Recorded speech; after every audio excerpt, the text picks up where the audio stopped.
ఖమ్మం జిల్లా మద్దెల నియోజకవర్గం ముదిగొండ మండలం గంధశ్రీలో 2 కోట్ల వ్యయంతో కాకతీయుల కాలం నాటి శ్రీ సుందర మల్లేశ్వర స్వామి పురాతన ఆలయం పునర్నిర్మాణ పనులకు శంకుస్థాపన చేసిన ఉప ముఖ్యమంత్రి మల్లు భట్టి విక్రమార్క ఆలయ నిర్మాణ శంకుస్థాపనకు వచ్చిన ఉప ముఖ్యమంత్రి మల్లు భట్టి విక్రమార్కకు ఘన స్వాగతం పలికిన గ్రామస్తులు.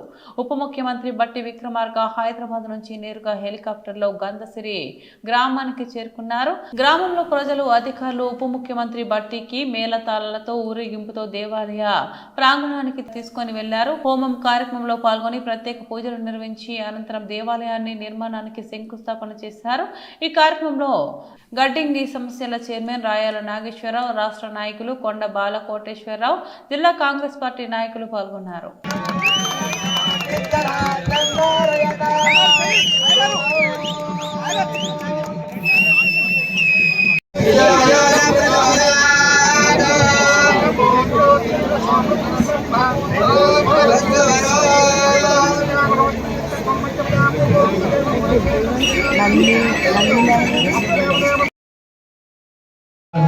పడతలేదండి.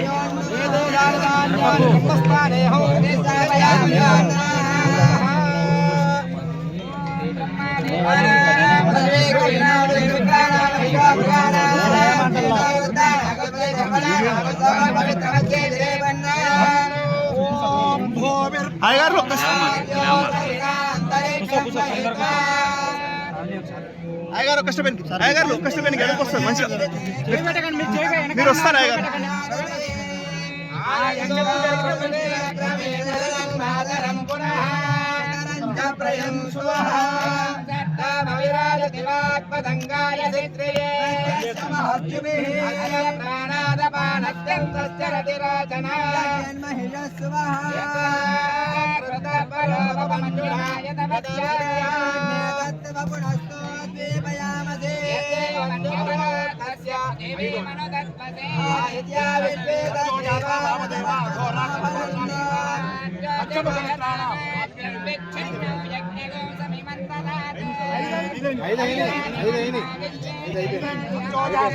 వామదేవ అఘోర తత్పురుష ఈశాన సంచారుషేయః స్వామినః పంచముఖేః సుందర మౌళీశ్వర స్వామినః ఆజ్యేష్టక శిలాన్యాసాంగభూత పంచమృత్తికాంకరిణ్యే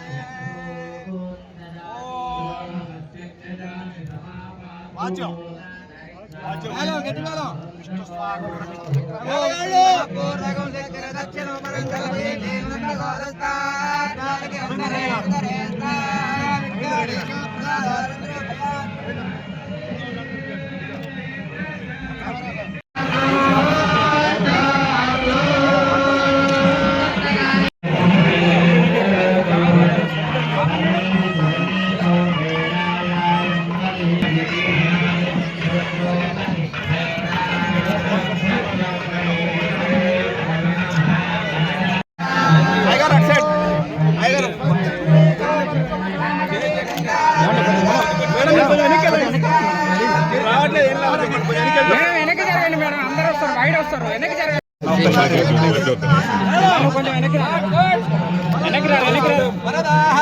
హరిగారు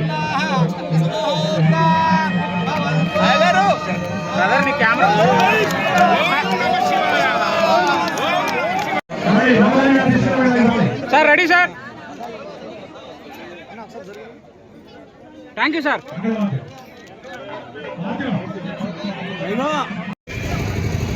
అనేక గ్రామాల్లో రైతులు కానీ, మహిళలు కానీ, నిరుద్యోగ యువకులు కానీ, వృద్ధులు కానీ, వ్యవసాయ కూలీలు కానీ, వృత్తి కళాకారులు కానీ, వృత్తి జీవనోపాధి సాగిస్తున్నటువంటి ప్రజానికానికి కానీ ప్రతి ఒక్కరితో కలిసి వారి అందరి సమస్యలు వెనుకుంటూ మీకోసమే రాష్ట్రాన్ని ఇచ్చింది, మీకోసమే మేము నిలబడతామని చెప్పి వారందరికీ మాటిచ్చి ఈ రాష్ట్ర వ్యాప్తంగా పర్యటన చేసే సందర్భం కూడా మీ అందరికీ తెలిసిందే.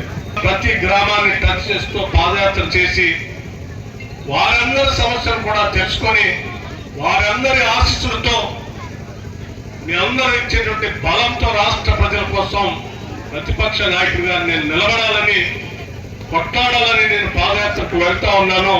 మీరందరూ ఆశీర్వదించండి అని చెప్పి ఆనాడు నేను ఈ మల్లె శాసనసభ నియోజకవర్గంలో పాదయాత్ర చేస్తూ ఈ గంధశ్రీ గ్రామాల్లో మధ్యలో వచ్చి నడుచుకుంటూ వెళ్ళాను.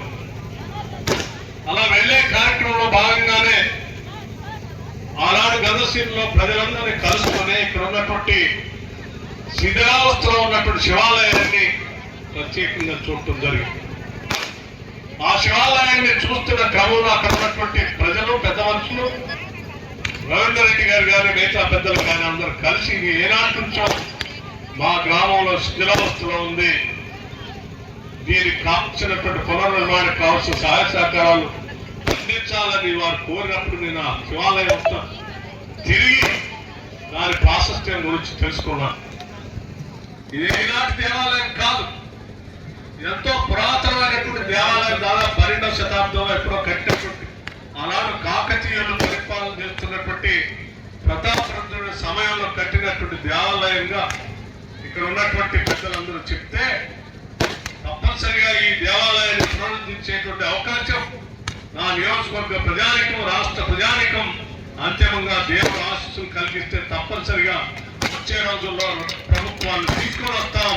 ఆ ప్రభుత్వ ఆశీస్సులతో ఈ దేవాలయ కావాల్సిన నిర్మాణం అంతా చేస్తామని ఆనాడే ఆ దేవుడిని మొక్కుకొని ఇక్కడ నుంచి బయలుదేరారు. అలాగే మీరందరూ ఆశించి దీవించినట్టుగా ఆ దేవుడు ఆశీస్సు కోరినట్టుగానే ప్రజలందరూ ఆశీర్వదించి కాంగ్రెస్ పార్టీని అధికారంలో తీసుకొని ప్రజల పక్షాన నిలబడి ఆనాడు ఏ మాటలైతే ప్రజలకు ఇచ్చామో వాళ్ళందరికీ ఈ ప్రభుత్వాన్ని అంకితం చేస్తూ పరిపాలన సాగించాలని ఆలోచిస్తున్న ముందుకు పోతాం. ఈ ప్రభుత్వం ప్రజాప్రభుత్వం, ఈ ప్రభుత్వం ఈ పాలన ప్రజలకే జవాబుదారితనంగా ఉంటుంది ఈ ప్రభుత్వం. అందుకే ఆనాడు ఈ గ్రామంలో ఇచ్చినటువంటి మాట ప్రకారం ఎంతో ప్రాశస్త్యం కలిగినటువంటి గంధశ్రీ గ్రామంలో ఉన్నటువంటి ఈ ప్రభుత్వానికి సంబంధించినటువంటి ఈ కార్యక్రమం ఎందుకంటే ఇప్పుడే పెద్దలు చెప్తా ఉన్నారు, నా గతంలో కూడా కొద్దిమంది చెప్పారు. ఎప్పుడో మహాభారత యుద్ధం అయిన తర్వాత కౌరవులు అందరూ మరణించిన తర్వాత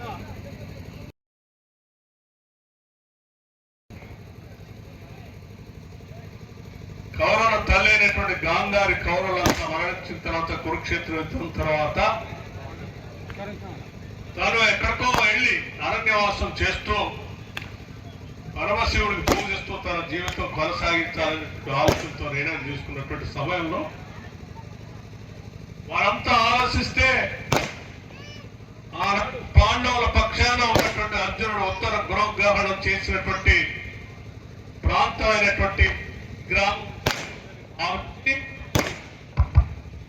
ఈ గ్రామం సరైనదని భావించి ఇక్కడికి వచ్చి గాంధారి ఇక్కడ శివుణ్ణి ప్రతిష్ఠించుకొని ఆ శివుణ్ణి పూజిస్తూ తన జీవితాన్ని శివ సన్నిధిలో గడిపింది. కాబట్టి ఈ గ్రామానికి గాంధారి పట్టణంగా పేరుగాంచి తర్వాత క్రమంలో గాంధారిపై